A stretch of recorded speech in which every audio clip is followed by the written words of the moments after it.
up, Freaks and Sheiks? Welcome back to the channel. I am Joanna. I have an art experiment for you today because I actually haven't done this before. It's just a thought. So we're gonna attempt today. And that is making jewelry pendants out of plastic bottle caps. I'm thinking bigger bottle caps like Gatorade or Prime or something like that would be better because that gives you more space to fill it. First thing you're gonna need to do is drill 2 holes. One on the back and then one on the edge, and that is to put the jump ring through.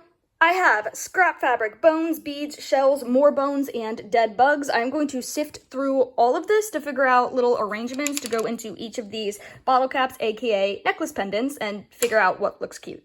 Okay, I put some things in some bottle caps. This is just a very rough outline of what's going to be in each pendant, and then I will figure out more details as I start gluing shit in. But first I gotta paint all of these little caps, and I'm gonna use nail polish because I think that should stick better than acrylic would.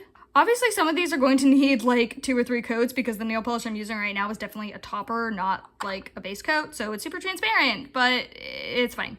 This took far more coats of nail polish to get full coverage than I ever had expected. Also, there's a little problem. There's a gel layer on the inside of the bottle caps that the nail polish isn't sticking to at all. So plan B, I'm gonna trace the bottle cap onto paper, paint that, cut it out, and then glue that on the inside to get coverage. Here's all my painted circles using the same nail polish that I'm using on the caps but on paper. Here I am cutting them out and trimming them down to size, and then I'm using E6000 glue to glue it into the bottle caps. I am hoping E6000 will stick to that rubber bit on the inside. Okay, I filled in all of the bottoms with the paper circles and I think this looks pretty good, so time to start gluing all of that shit inside.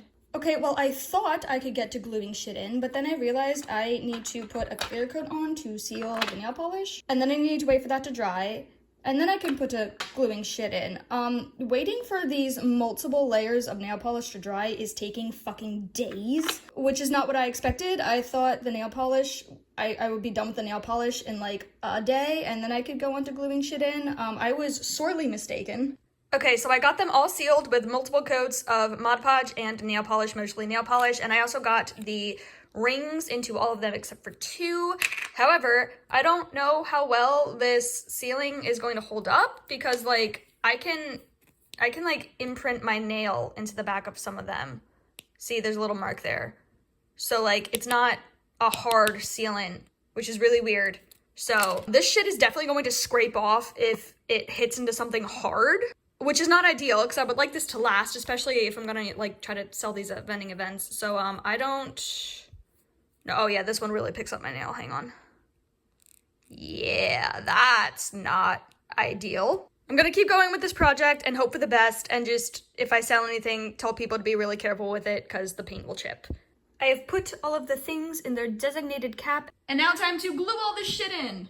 I am using E6000 to glue in everything because that is really strong glue that should stick to everything, so I shouldn't have a problem with stuff chipping off. And I have little tweezers to help me maneuver things into place. And as I am going about this, I find more and more ways to deck out each pendant. I ended up using a lot of seed beads that I did not initially intend to use, which is great because the pendant gets more detailed and I use more of my supplies. I also used a lot of rhinestones that I had left over from a previous project because rhinestones are shiny and shiny is pretty. I want to make this one a little shaker, so I'm going to add in some pink seed beads and then cover it with this pink fabric to keep the beads inside.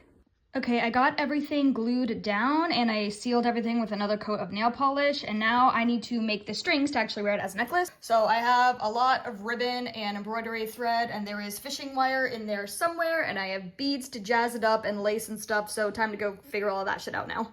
And here I am doing just that. I used ribbon for most of these, that way you wouldn't have to worry about a clasp because you can just tie the strings. And of course I'm adding beads on the ribbon just to jazz it up a little bit more, make it more pretty. Fun fact, most of the beads that I used for all of these necklaces were thrifted beads. For this choker, I wanted a string of hanging beads because I think that's really cute, so I'm using a sewing needle to put the fishing wire through the ribbon, and then I am adding on a whole bunch of pink seed beads. The same seed beads that are the shaker bit inside the pendant, so it's matchy-matchy. I do not trust fishing line to stay tied, so I did add a dab of E6000 onto the ends of the fishing line where I tied it to keep it from unraveling. This necklace chain right here was a pain in the ass to make, but it did look really cool in the end. So what I'm doing is I am taking a chain and I am taking a string of beads and I am linking the chain in between each bead. And I decided to do this because I couldn't decide if the chain or the silver beads looked better for this particular pendant, so I figured, you know what, let's mix them together and do both.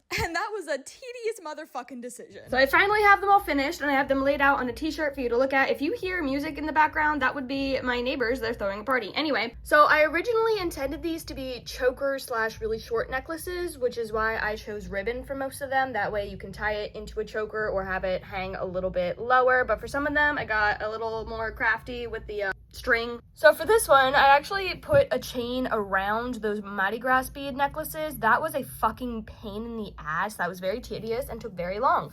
But it looks cool, so I hope the effort was worth it. Then this one is a fake pearl necklace that can be adjusted because the clasp right here like fits perfectly between the two beads without slipping over them, so this one's super adjustable. This one is a super small chain that I hooked some bones to, and then we have another thin chain with beads on it.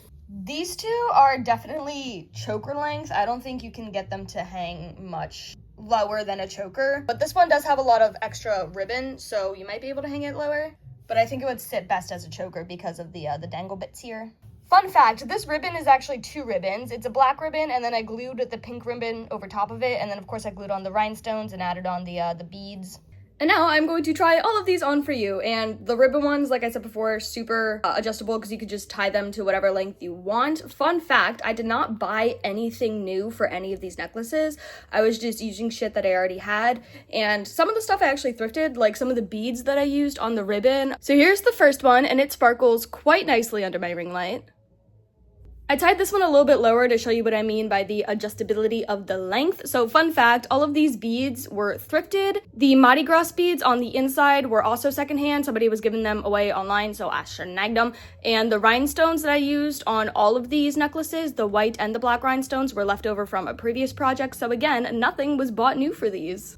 Ooh, this one shines really nicely. There's a little vertebrae in this one, and I filled the inside with glitter and of course more rhinestones, and then the silver from the chain and the Mardi Gras beads also shines super nicely. Also, fun fact, all of the dead specimens, the bones, the shells, and the bugs, that's all stuff that I found dead myself. I don't trap or hunt or kill things. Everything I find naturally deceased or accidentally deceased, like roadkill. This is my little shaker one. The beads inside are loose, and I flippin' love that, so now it's like a little fidget. This is one of my favorites, and I am keeping this one for myself. I will also be keeping this one for myself because it is too cute not to. There's a little black beetle inside with some silver glitter purple beads, and I glued rhinestones onto the ribbon to match the rhinestones on the pendant, and there's purple pony beads on the ribbon as well to match the beads on the inside of the pendant. The rest of these I will be selling when I go to my art bendings. I am still nervous about the paint chipping off and some of like the beads, especially the ones on the outside edge, falling out. So whenever I sell these, I'm just gonna have to tell the buyer to be very careful with them because they are super delicate. I do intend to make more of these also to sell, so I will have to figure out a better way to get the paint to stick to the plastic. People keep telling me to sand things, and I should do that. I didn't do that for this batch. If you'd like to buy any of these for yourself, then you can email me or DM me on Instagram. I will put both of those right here.